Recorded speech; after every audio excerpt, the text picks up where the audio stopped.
Shalom, friends. This week we read about the story of Noah, about the great flood that God sends to destroy the earth, and the eventual establishment of a covenant between God and humans.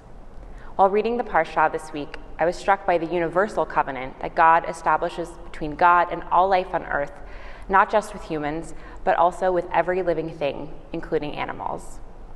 God promises to never send a flood again and tells Noah that the sign of this covenant will be a rainbow.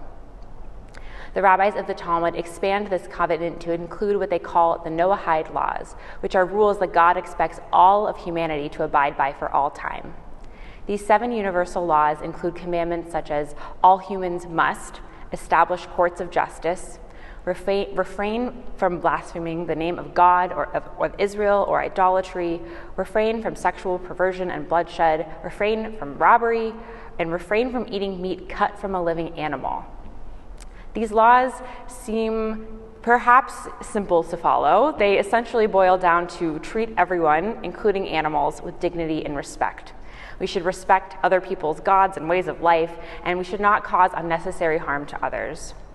Long before the establishment of nations or even of the Jewish people, God gives humanity a code for living peacefully with each other and reminds us that we are all in relationship with each other and with God.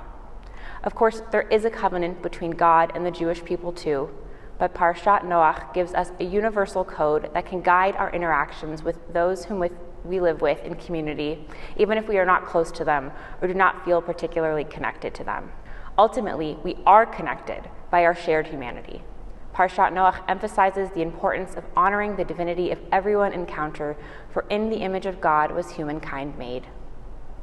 I hope that we can hold on to our connectedness and the universal bond and responsibility that we have towards each other as we enter this Shabbat, these 25 hours of rest and reflection that we are gifted each week by our tradition.